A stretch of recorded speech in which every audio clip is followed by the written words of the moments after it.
Welcome all to the President's Session as part of Alumni Week. I hope you've spent some of your week with us and that you found your engagement with your alma mater interesting and worthwhile. We're always looking for ways to nurture our alumni community, and I encourage you to reach out to us to keep building on these strong foundations. Before we begin the event, I would like to acknowledge the land on which our university is located. Toronto is in the Dish with One Spoon territory. The Dish with One Spoon is a treaty between the Anishinaabe, Mississaugas, and Haudenosaunee that bound them to share the territory and protect the land. Subsequent Indigenous nations and peoples, Europeans, and all newcomers have been invited into this treaty in the spirit of peace, friendship, and respect. We are starting with a formal presentation by the President, and then I have the opportunity to sit down with him and share some questions about the university's future. So let's get started. Dr. Lachemi is an internationally recognized researcher and accomplished academic administrator. He has been a key contributor to the growth of Ryerson over a transformational time in the university's history. A professor of civil engineering since 1998, he has served in progressively senior roles, including Dean of the Faculty of Engineering and Architectural Science and Provost and Vice President Academic.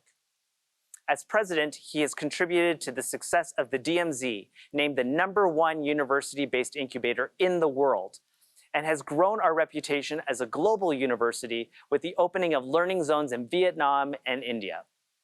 He has overseen the development of the Rogers Cybersecure Catalyst, a national center for cybersecurity, and navigated approvals for a new and innovative law school, which launched in 2020. Under his direction, the university was awarded leadership of the Future Skills Center Consortium, with a mandate to ensure Canadians develop the skills they need in the new economy. He has represented our university in Poland, Germany, South Africa, the UK, and India, and has met with countless alumni worldwide. Dr. Lachemi is well known for his pioneering research in sustainable materials and innovative technologies that mitigate the effects of built structures on the environment, and he was awarded a Canada Research Chair in Sustainable Construction. He is a member of the National Research Council of Canada, Fellow of the Canadian Society for Civil Engineering, a Fellow of the Canadian Academy of Engineering, and a board member of Trillium Health Partners. Dr. Lachemi, welcome to Alumni Week. Thank you, Christian, and welcome everyone. I'm excited about today because we are here to talk about our shared future. But before I talk about the strategic vision, I want to update you about something that has gotten a great deal of attention recently, the renaming of our institution. By now, you are likely aware that the Ryerson Board of Governors has accepted all 22 recommendations from the Standing Strong Task Force, and we are renaming our university.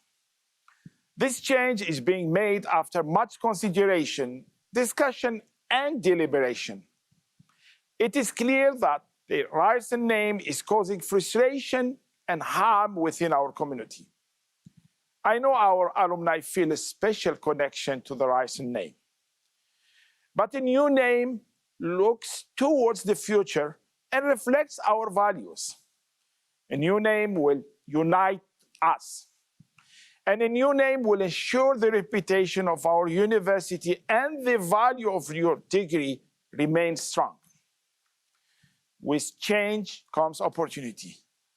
This is an exciting opportunity to select a new name that represents the strong, innovative, and successful university we all know. A name that the whole world will come to recognize. We want your help finding the right name. I hope you will join in and help us choose a name that captures the outstanding reputation you have helped us earn. That's coming. Please watch for news about how you can take part. Now, on the strategic vision, Vision 2030 has been created to guide the development of our university for the next 10 years and beyond. We began that journey from a position of incredible strength. That strength has been made possible by our willingness to adapt, to meet change with energy and optimism. Our vision affirms our attention to push boundaries further, to be bolder, and seize great opportunities to build a better community, a better society, and a better country. The voice of our alumni is in our 2020-2030 strategic vision. It includes goals to guide our university, reinforced by the important values we share. Values supporting diversity and inclusion, excellence, and sustainability. I encourage you to discover your role in the new vision, because realizing our vision is not the responsibility of the Board of Governors or the administration. It is the work of all of us, and I encourage you to join us in this opportunity to build something truly great together. We'd like to share with you now a video that illustrates the bright future we have ahead of us.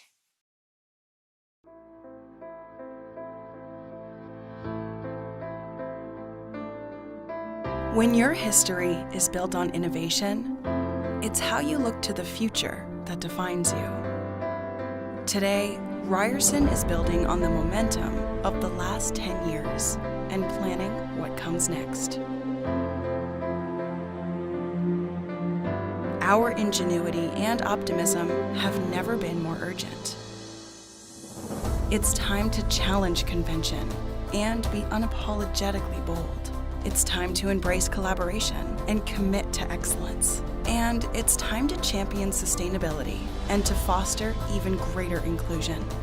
As we look forward to 2030, we pledge to tackle society's most pressing challenges and nurture big ideas that help improve lives on our campus, in our city, and across the globe.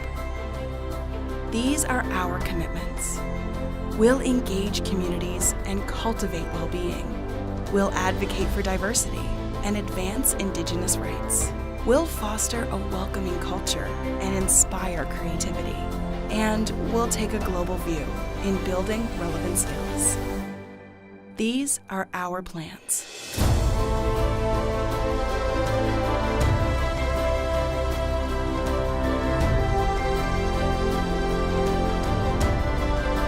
The pace of change is accelerating. We know the Toronto of 2030 will be a very different place than it is today. And so too will Ryerson.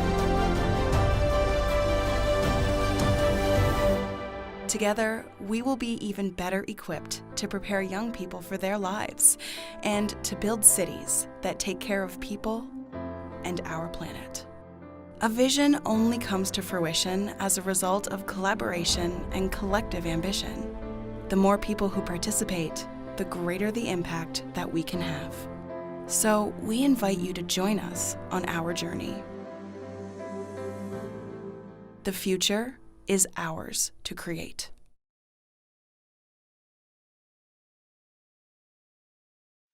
Okay, Mohamed, we all want to know more about the renaming of the university. Can you please give us a little more background in terms of how we got to where we are? And what did you hear from alumni and the community? Absolutely. To understand our decision to rename our university, it's important to begin with the establishment of the Standing Strong Task Force, which was struck in November 2020. I established the Standing Strong Task Force to develop principles to guide commemoration at the university and to respond to the history and legacy of Ryerson within the context of the university's values. The task force membership had broad community representation, including alumni. As part of their work, the task force consulted with over 11,000 members of our community. Our alumni were an integral part of this work. Hundreds of alumni participated through a survey that was distributed for feedback, and many conversations were had with our alumni about our history, our name, and what those mean to who we are now. While some people are concerned, the overwhelming response from alumni has been positive. Many of you have expressed excitement and gratitude about the name change. I am thankful that our alumni have provided feedback to our task force, and I hope they will continue to participate in consultations to find a new name for our institution. Well, thank you for that. Egerton Ryerson's story has been contested in the media and in conversations, Mohamed. What would you like to say to alumni who have a strong history and pride in the university's story and its namesake? I will tell them that we are still the same institution. The changing of the name of the university does not change your experience as a student here or as an alumni of this university. For the last 73 years, the faculty and staff at the university have worked hard to provide an exceptional educational experience for students. The university's programs and graduates are recognized internationally for their innovative and career-ready approach. I think it's important to know that this is not the first time that we have changed our name. The institution we currently call Ryerson University has had 4 names since it was founded in 1948 as the Ryerson Institute of Technology. Each name change reflected both the institution's evolving roles in society and its aspirations for the future. We hope our new name will reflect who we are now, and the values and mission of the university remain the same. The renaming is just another step in our history. Earlier this month, I named a group of community members to act as advisory committee that will lead the process to change our name. There are alumni, both senior and new, on that committee. Furthermore, the university will be hosting gathering for alumni later this fall to address questions and provide an update on our work in the renaming of the university. That's great, and I know many of our alumni will participate in that session. Let's turn our focus now. COVID-19. It's had a profound impact on all of us, of course, and I know that you have spent a lot of time ensuring that our students are supported through this difficult time. Can you share any insights you have into the alumni contribution during COVID-19? When COVID-19 arrived in Ontario, our students felt the impact almost instantly. With many losing their jobs or access to financial supports that helped them afford their education. Very quickly, our alumni rose to the challenge, contributing to more than $7.2 million in funding that directly supported more than 14,000 students. These funds helped our students in a myriad of ways. For those who lost their jobs, were enabled to find employment. For students experiencing food insecurity and housing issues, or students needing new equipment and infrastructure to continue their studies online. Our alumni also contributed through their work. A number of our alumni were frontline workers during the early months of COVID. Let me share one such example. When the COVID-19 outbreaks in long-term facilities began, Jillian Gravely, a nursing alumna from 2005, was among the first to volunteer to help out. She spent 12 hours a day for 8 weeks working at a downtown Toronto long-term facility, where she worked with leadership to develop a protocol for donning and removing PPE. A cleaning of rooms and initial daily safety huddles, as well as supporting UHN staff who had been deployed there, all while helping to care for residents directly. I'm so proud of the efforts our alumni have made to support our current students and those around them. Wow. It goes to show that a university education from Ryerson can really impact and change lives. Thank you for that. Absolutely. So this session is called Vision 2030, and it stems really from a roadmap where we're describing where the university will be in the next 10 years. Can you give us some highlights from 2030, and what do you believe the role should be of our alumni in helping achieve this vision? Our alumni have an important role to play as ambassadors for this university. The work they do in their respective fields and the success they have in their careers demonstrates the value of their education from this institution. Our alumni are also active members of their communities as board members, volunteers, or community members. Our strategic vision is driven by our commitments, which are engaging communities, cultivating and protecting well-being, advancing indigenous initiatives, fostering a welcoming culture, inspiring culture and creativity, taking a global view, and building relevant skills. These are commitments that we hope our alumni take with them and enact in their own lives and careers. Whether it's creating new initiatives to foster well-being in your workplace, volunteering in your community to advance indigenous programming and access, or engaging with our university as volunteer or donor to help our students build the relevant skills they will need to succeed. I think there is a way for each of our alumni to bring our strategic vision to life. As we have in the past, Ryerson will continue to rely on our alumni to help form our future, tell our story, broaden our networks, and build our community, reputation, and profile.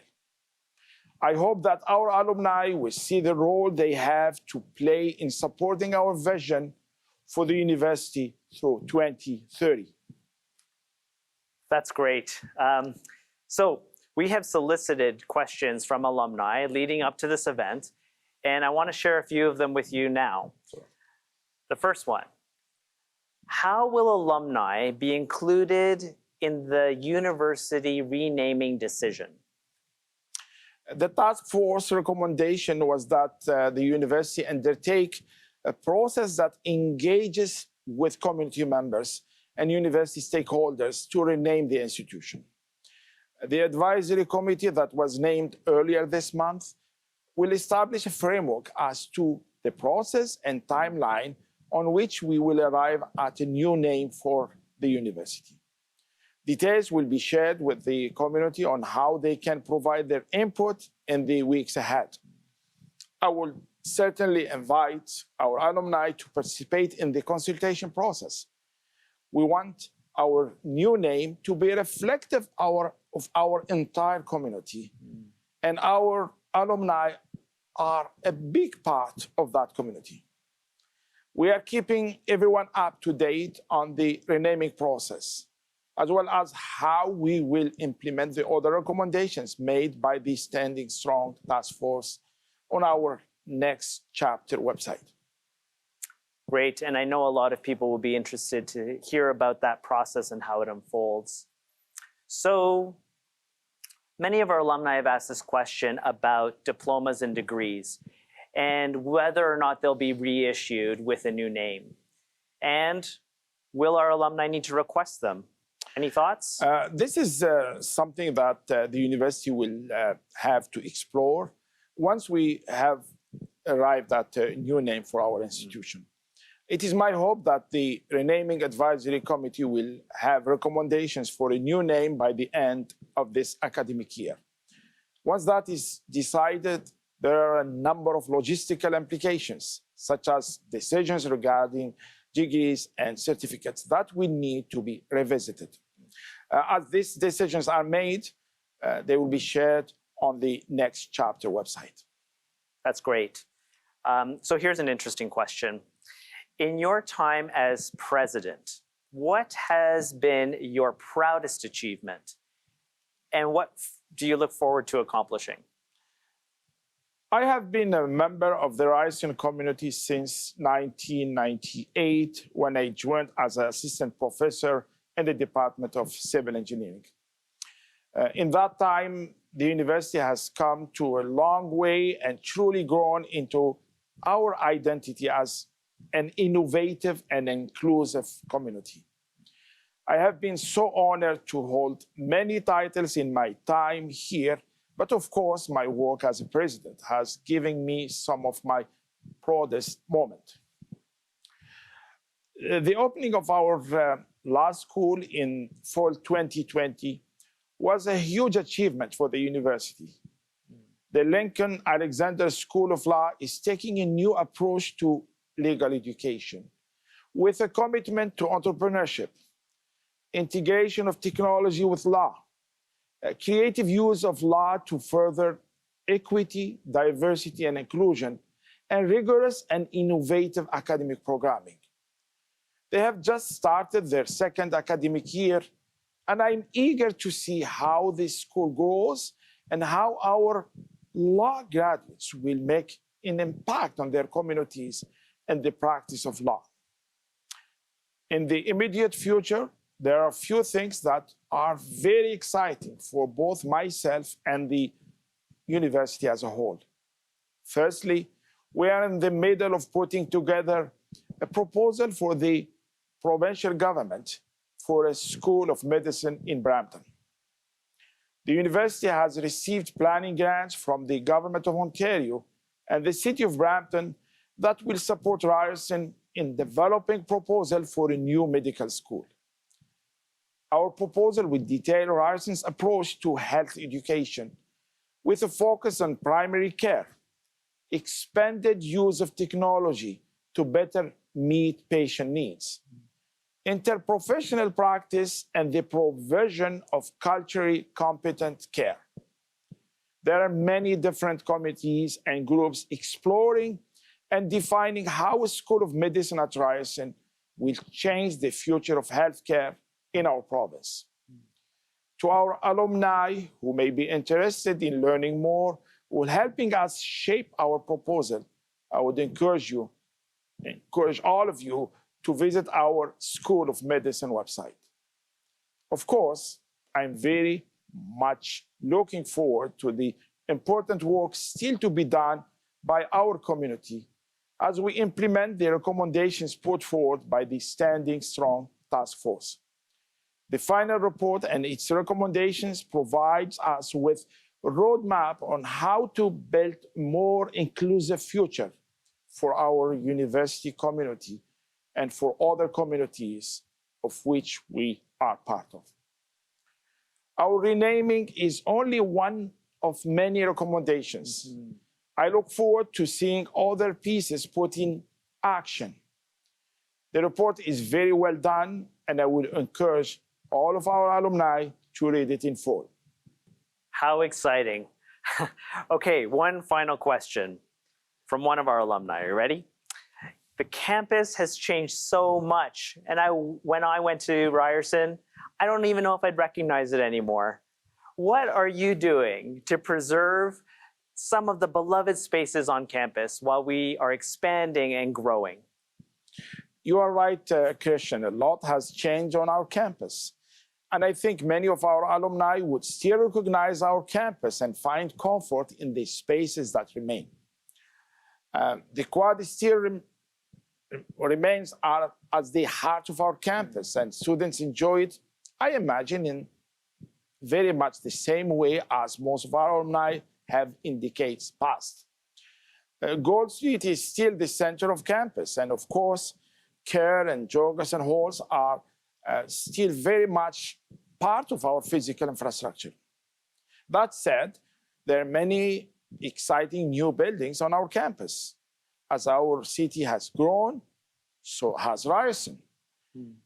In the past 10 years alone, we have opened the Ryerson Image Center, a new home for the School of Image Arts, the Matami Athletics Center at the former Maple Leaf Gardens, the Sheldon and Tracy Levy Student Learning Center at Gould and Young, the Center for Urban Innovation at the former site of the Ryerson Theater School, and our newest building, the Daphne Cockwell Health Sciences Complex, which is home to the Daphne Cockwell School of Nursing, School of Occupational and Public Health, School of Nutrition and Midwifery Education Program, and the Creative Schools Creative Technology Lab and a resident tower. For right now, campus is somehow quiet as a result of the COVID pandemic, but we are very much hoping to continue to open campus in the months ahead, in keeping with government and public health guidelines. I hope our alumni will visit campus when they can, and for those who can't, I hope you continue to build community with one another, whether you are be virtually or in other cities and places beyond Toronto. Wow, that's great. And thank you for your time and energy, leadership, and efforts. Mohamed, do you have any final thoughts you want to share with alumni about the future of our university? Yes, to our senior alumni, thank you. Thank you for keeping this university in your hearts and minds. Thank you for being proud ambassadors for this institution and sharing with others your experiences and successes. To our new and future alumni, we are here for you. Throughout your personal and professional journeys, we are excited to see what you accomplish. Your accomplishments are a reflection of this university, and we are proud of you. To all our alumni, no matter where you are, you're always welcome home. Visit us when you can, and join us in dreaming about the bright future we have ahead of us. Thank you, and be well. Thank you so much, Mohamed, for sharing this future and your vision with our alumni. Thank you very much for having me. And thank you for joining us today at this really special event. By tuning in, you've shown us that you're committed to strengthening your relationship with your alma mater. And we want to nurture that relationship. So please continue to watch your inbox, our website, and social media channels to learn about ways to stay connected, get involved, and share your stories. Your connection, your voice, your leadership and investment, all of these things are important to all of us at the university. Thank you again.